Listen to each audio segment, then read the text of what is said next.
بسم اللہ الرحمن الرحیم۔ صرف 5 منٹ کا مدرسہ قرآن و حدیث کی روشنی میں 75واں دن 15 ربیع الاول۔ نمبر 1، اسلامی تاریخ۔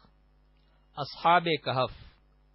اللہ تعالی نے قرآن کریم کے سورہ کہف میں اصحاب کہف کا تذکرہ کیا ہے۔ 3 صدی عیسوی میں روم میں دقیانوس نام کا ایک مشرک بادشاہ تھا۔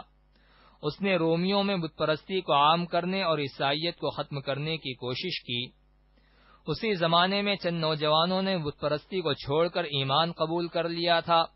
ان کو بادشاہ کی طرف سے اپنے دین اور اپنی جان کا خطرہ لاحق ہوا تو انہوں نے اللہ کے حکم سے ایک غار میں پناہ لی۔ انہی لوگوں کو اصحاب کہف کہا جاتا ہے۔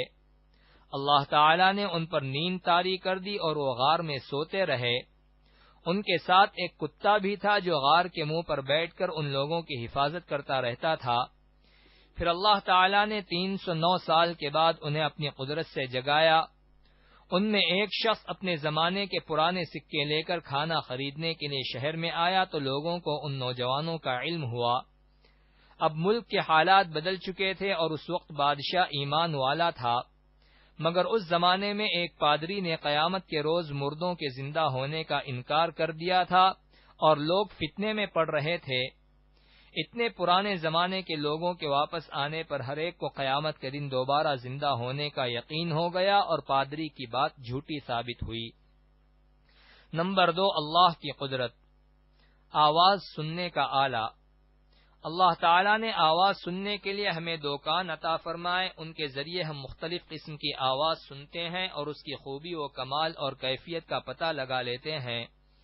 بعض آواز بڑی عمدہ اور دلکش ہوتی ہے جس سے سن کر دل کو بڑا سکون ملتا ہے، اور کبھی انہی کانوں سے خوفناک درندوں کی آواز سن کر اپنی حفاظت کا انتظام کر لیتے ہیں۔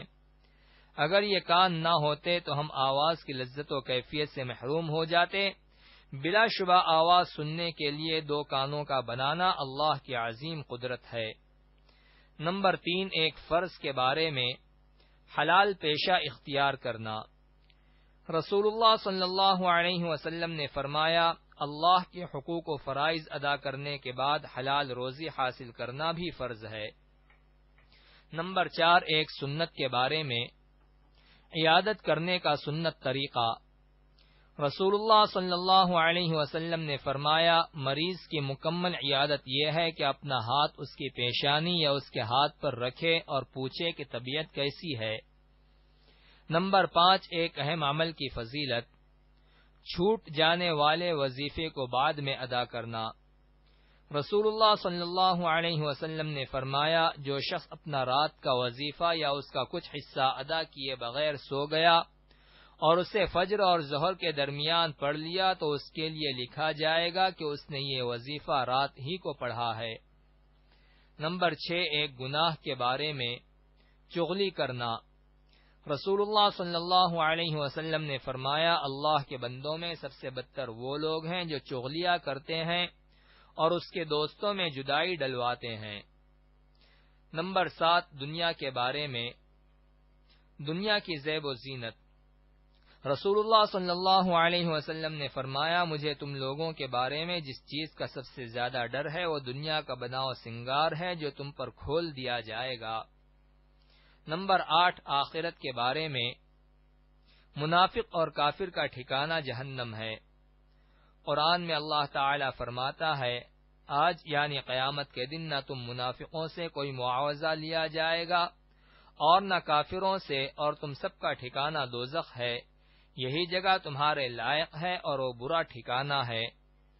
نمبر 9، طب نبوی سے علاج، ہاتھ پاؤں سن ہونا۔ حضرت ابن عباس رضی اللہ عنہما کی موجودگی میں ایک شخص کا پاؤں سن ہو گیا تو انہوں نے فرمایا، اپنے محبوب ترین شخص کو یاد کرو۔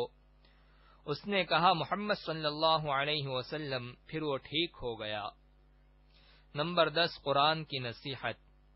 قرآن میں اللہ تعالی فرماتا ہے، یتیموں کے مال ان کو دیتے رہا کرو اور اچھی چیز کو بری چیز سے نہ بدلو، اور ان کے مال اپنے مالوں کے ساتھ ملا کر مت کھاؤ، ایسا کرنا یقیناً بہت بڑا گناہ ہے۔